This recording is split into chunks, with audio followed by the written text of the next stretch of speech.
Hi, everybody. Gene here. Welcome to the Tapping Q&A podcast, where every single week we answer the most common and uncommon questions about tapping and EFT so you can eliminate self-sabotage and take the actions that you want. As a reminder, after a little experiment where we did a tapping video every single day in the month of November, moving forward, every single Monday, I'm going to be adding a new tap-along video to the website, absolutely free. If you would like to receive notifications on Monday, and when I say notification, it's basically a 3-line email saying, there's a video, this is the topic. If you'd like to receive email notifications so you don't miss any of those great videos, all you need to do is go to tappingqa.com/video. That's tappingqa.com/video, and you can sign up to receive those notifications every Monday morning. This is Gene Montrastelling. Welcome to the Tapping Q&A podcast, recorded live to tape from Williamsburg in Brooklyn. This is episode 416, originally aired December 25th, 2019. Hi, everyone. I hope this finds you well wherever you are and whatever time of day you're getting a chance to listen to this. Thanks for spending a little time with me. Today, what we're going to do is we're going to talk about how sometimes on a subconscious level, there's a part of us that does not want to get rid of the fear that we are experiencing, what we can do about that, and how that impacts the actions that we take and the choices that we make. Before we do that, one last time in this calendar year, I'd like to thank all of the people who have supported the Tapping Q&A podcast this year financially. If you'd like to be a supporter of the podcast, all you need to do is go to tappingqa.com/support. All of the supporters receive a bunch of extra bonuses. Like those videos I talked about at the top of the show, they get access to MP3 versions of those that they can download and take with them. But they also get lots of other bonuses. And as a special note to all of the folks who support the podcast, on Monday, I sent out a note with some information about some special Q&A podcasts that we're only doing for the supporters going into the new year. Give you some information on how to access them and how you can ask your question, which I will answer so that you can have that information so you're getting more out of your tapping. If you'd like to have access to those question and answer podcasts for our supporters, all you need to do is go to tappingqa.com/support. I say it all of the time, but that's because it's something that we need to be, at least I need to be, keep reminded of when we're doing tapping. Even though we're using tapping to reduce the emotion that we're experiencing in any given moment and preventing it from coming back in the future, it's always important to recognize the fact that the emotions themselves are not the enemy. Emotions are nothing more than information from our internal guidance system that is telling us how that internal guidance system is perceiving a moment. We feel sad when we're disconnected from something important. We feel frustrated when we're not having our desires or our needs met. We feel fear when we perceive danger. We feel anger when we perceive an attack. And even though our internal guidance system is something that is really good, sometimes it doesn't work accurately. It can be disproportionate and it can be misinformed. And so just because we're getting an emotional response doesn't mean it is the most effective piece of information for us to have. And one of those examples is fear. Oftentimes we can have a disproportionate sense of fear about what action we're going to take. And because we feel that fear, we experience one of the 4 Fs: fight, flight, freeze, or fog. And when I say fog, I mean kind of a brain fog. Sometimes when we're in a state of fear, we just kind of disconnect intellectually from what is going on around us. When we are in fight, flight, freeze, or fog, it's really difficult for us to take action because those are protection mechanisms. Those are retreating mechanisms. Those are trying to keep us out of trouble mechanisms, and we don't move forward. And the problem is, our system does not want to let go of fear because it's trying to keep us safe. And that's not really a problem. That's a good thing that we don't want to lose fear. But when it's showing up in a disproportionate way, it makes it difficult. And so sometimes when we are caught in a state of fear, our internal guidance system doesn't want to lose that sense of fear. Even though intellectually we know the fear is too big, and even though intellectually we know it's an action that we want to take, the fear is so big and so strong, the system thinks I have to act this way in order for me to stay safe. And it is worried that if we let go of that sense of fear, then what we're going to do is we're going to become casual. We're going to become reckless. We're going to become disengaged. So the system is perceiving that the fear is keeping us in check. The fear is keeping us on guard without realizing that it's also holding us back, and it's misbegotten belief that if it disappears, we're going to become careless. And so for me, when I'm in a circumstance where I want to be taking action and there's some fear, my goal is not necessarily to get rid of the fear, but instead, it's to move from a state of distress to a state of eustress. And eustress is spelled E-U-S-T-R-E-S-S.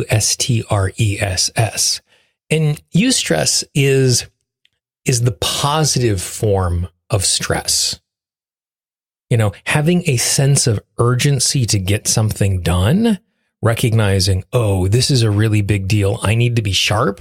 If you've ever had that sensation where you know you have something important in front of you and it forces you to be super focused so you do a good job, that is a perfect example of eustress.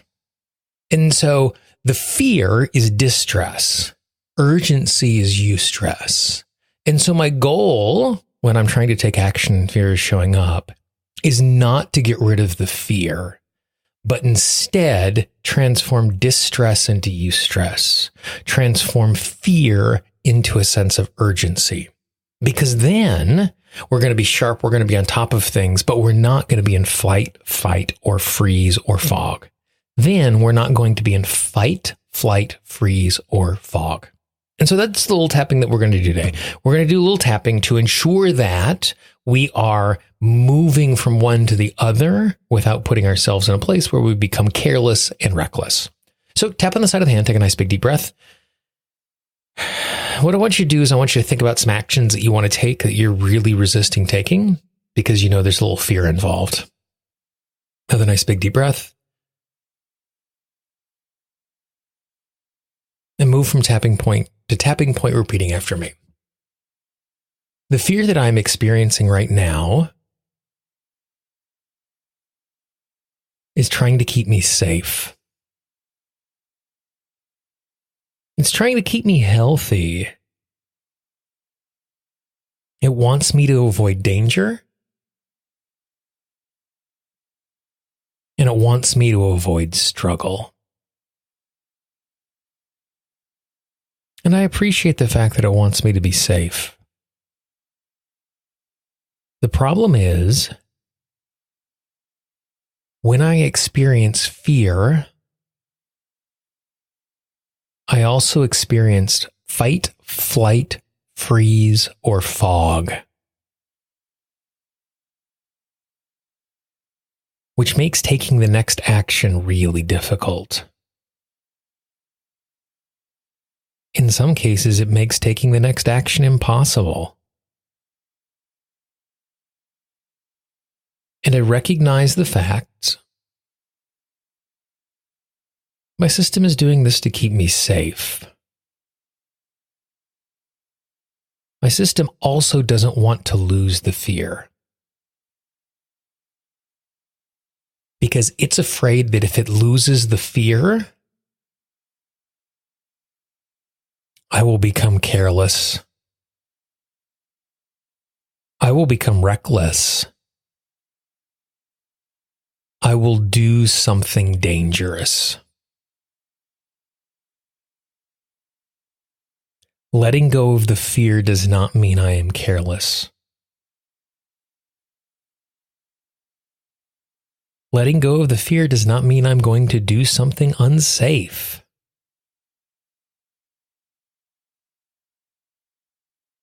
Letting go of the fear doesn't mean I have stopped caring. Instead, it is possible for me to move from distress to eustress.